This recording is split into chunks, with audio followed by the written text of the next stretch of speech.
Hello everyone, welcome to Torla del Hogar. This time we are going to repair an Oster espresso machine, which has a problem with the start or cycle selection, whether it is espresso, cappuccino, latte or self-cleaning. It doesn't activate any of the buttons, or at least if you press it too hard it gets activated, but sometimes it doesn't even activate. This fault is very common, it's easy to repair. I'm going to show you how it's done. You don't take up a lot of things or a lot of knowledge. More than anything else, I'm doing disarmament because I've seen that comrades struggle in this, or even when they bring us devices, they come broken because they don't know how to disassemble them.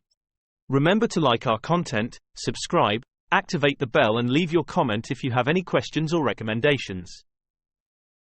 You need to remove these two screws from the back. The two screws it carries are cross, triangular. It's what you're going to struggle with the most in getting that screwdriver if you don't have it. And well, we're going to remove the top cover, and here we can see that this is the cover of the card.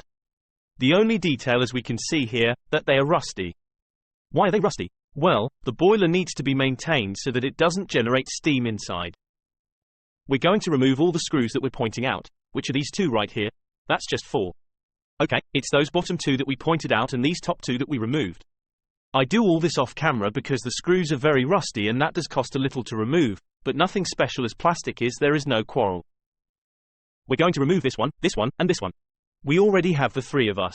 This is going to allow us to take out the case or the protector of the card to be able to flip it over and remove the other 3 screws that will give us access to have the repair of the card, which are those 3. This card is very basic. No, there's no science to it, let's say, so don't be afraid. Practically from this top we only have 9 LEDs and 3 push buttons. The push buttons are 4-pin. Here we see that it's very wet. Even the silicone has already started to rise. Let's clean it because here we have 2 resistors, one of which we are going to replace and the other we are just going to re-weld and clean. Here we have it and here we have it clean. We've already resoldered it, both are 0 ohms, practically if we were a little fuse type bridge, and now what we're going to do is change the push buttons. They're like this type but they're shorter, they're 4-pin and we're going to place them. There is no loss because one side is thicker and another side is thinner. Here I needed one, so I had to lower the other. You won't have any problems if you lower it. Here it is, look, 4 little legs.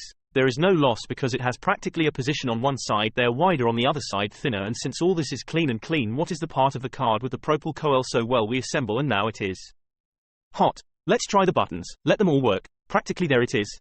Remember to follow us on Facebook, TikTok and well, right here on YouTube. There it is, look, here we activate. Well, it won't give us a chance because we already have a function. We have to deactivate it to put another look. If we give it, we have to deactivate it. Another one doesn't let us, but here he's going to let us change all the options, and as you can see this is already done. I hope you liked it and see you until next time.